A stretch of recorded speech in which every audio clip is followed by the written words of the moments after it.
Young. He pronounced his own name as though he were delivering a piece of dramatic news. To April, that's exactly how it felt. His demeanor was unlike anything she'd ever seen in a man, especially in one her own age. He seemed entirely in control, but without the need to assert his control over the situation. He held immense power in his large body, but didn't bother wielding it, didn't seem to feel the need to show off. He seemed even more powerful for his restraint, more charismatic for his ability to master his charisma. To the police, he delivered strong, clear answers that were direct and sincere. He answered with a crisp yes, never yeah or yup. He wasn't trying to conceal something or compensate for anything. He was, in short, perfectly comfortable in his skin. And what a skin it was! This man was head-turningly handsome. His serious face allowed for a quick smile, and April noticed he had dimples.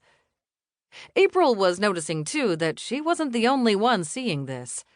The eyes of the cops and everyone who lingered in front of the bakery were glued to this strange, beautiful man. Nobody wanted to interrupt him or let him go. Unless it was her imagination, it seemed that the cops were now only asking him questions as an excuse to keep him in front of their eyes. And then there was his gaze. At various moments, he looked directly at April with intense green eyes. But why was he so interested in her? Maybe it was because she was the sister of the missing girl. Or was it because April herself was staring at him? Could it be because he was as taken with her as she was with him? Whatever the reason, the effect of that gaze on April was immediate, and it registered bodily. It felt as if she was standing in the hot beam of a theater spotlight. It was the same sensation she'd felt when she used to act in school plays.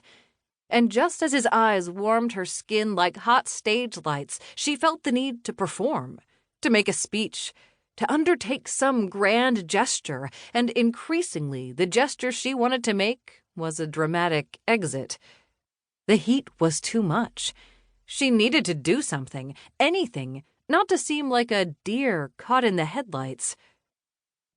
But the more April watched him, the more she detected how intensely controlled he was. The more she also sensed that he was, just maybe, a bit too controlled. He would be hard to reach. A fortress. An impressive fortress, no doubt. But a fortress. So mesmerized was April by this man that she hardly noticed that the police had stopped talking to him and had turned back to her, with some additional questions. She tried her best to focus on what she was being asked, but in doing so she lost track of the beautiful man. And before she knew it, when she looked around, he was nowhere to be seen. That was the first time April paid close attention to the mysterious Joseph Young. But it wasn't the first time he'd studied her. In fact, he'd had his eye on her from the moment she'd made a dramatic entrance at the bakery in Reading Terminal Market almost a week earlier. Joseph had witnessed the whole scene that day. From his own corner of Reading Terminal Market at the Amish-run diner next to the bakery, he'd watched it unfold. That day, a Friday, he could tell that something was very wrong, even before he knew what it was. He sensed trouble, and he wasn't the only one. The bakery's owner, Carmen, also sensed it.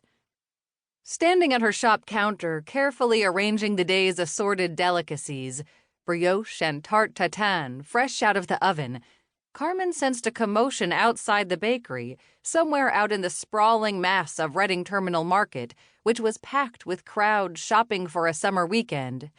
Carmen and Joseph both detected it as a minor disturbance of air, like the early breezes of an impending storm.